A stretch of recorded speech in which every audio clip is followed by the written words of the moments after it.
सब हिंदी भोजपुरी सुने वाले भैया लोगन के हमार सबके प्रणाम बा। और आज हम जवन गीत आप सबके बीच लेके आयल बनी, वह गीत में सिर्फ हमारा सवाल पवन सिंह जी से है। अभी कुछ समय पहले जिन्होंने हम जैसे छोटे कलाकारों को रेंगने वाला कीड़ा बताया और इन्होंने दावा किया कि हिंदी को भोजपुरी फिल्म इंडस्ट्री में मैंने लाया। हम जैसे भोजपुरिया कलाकार सवाल करते हैं, पवन सिंह जी आप जवाब दीजिए।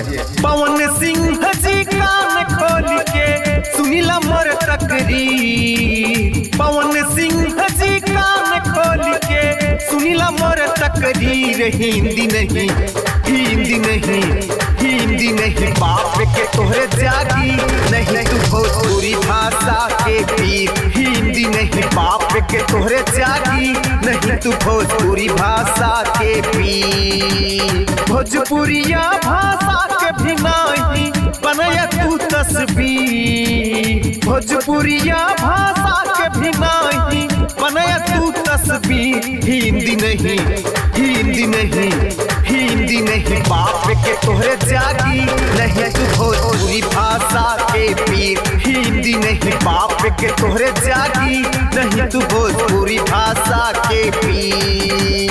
पवन सिंह जी 83-84 में जब नदिया के पार फिल्म बनी थी तो उसके गाने आपने गाए हैं क्या? अगर हिंदी कलाकार नहीं आके गाया है तो उस गाने को किसने गाया है? तब तो आप पैदा भी नहीं हुए थे। पवन सिंह जी आप जवाब दीजिए। नदिया के पार में कौने दिशा वाला गाना बोला के गौले बा, गुंजा गुंजा गुंजा कही के साधना के बोलौले बा। अरे बोला ना पवन सिंह जी, बोला एक जवाब दे। सवाल पूछा था आप जवाब दे।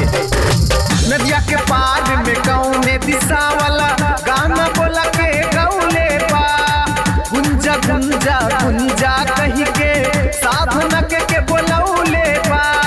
हिंदी से ही भोजपुरिया के बनल है तकदीर, हिंदी से ही भोजपुरिया के बनल है तकदीर। हिंदी नहीं, हिंदी नहीं, हिंदी नहीं, बाप के तोहरे जागी नहीं तू भोजपुरी भाषा के पीर। हिंदी नहीं, बाप के तोहरे जागी नहीं तू भोजपुरी भाषा के पीर।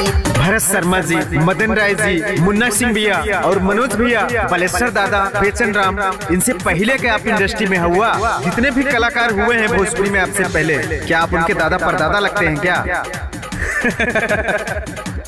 आपके बात पर हमें हंसी आवत आई पवन सिंह जी। मनोज भैया और मुन्ना जी के तू दादा का लागेला, भरत शर्मा और मदन राय जी के परदादा लागेला। अरे बोला ना पवन सिंह जी, बोला एक जवाब दे। सवाल पूछा था आप जवाब दे। मनोज भैया और मुन्ना जी के तू दादा का लागेला, भरत शर्मा और मदन राय जी के परदादा लागेला।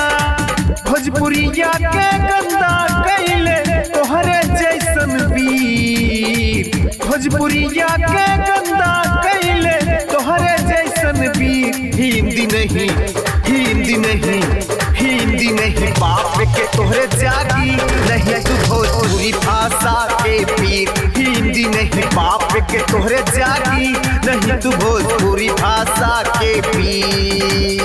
कितनी शर्मनाक बात आपने जब कह दिया छोटे कलाकारों को रेंगने वाला कीड़ा आपने कहा है ना, रेंगने वाला कीड़ा ही आपसे सवाल कर रहा है।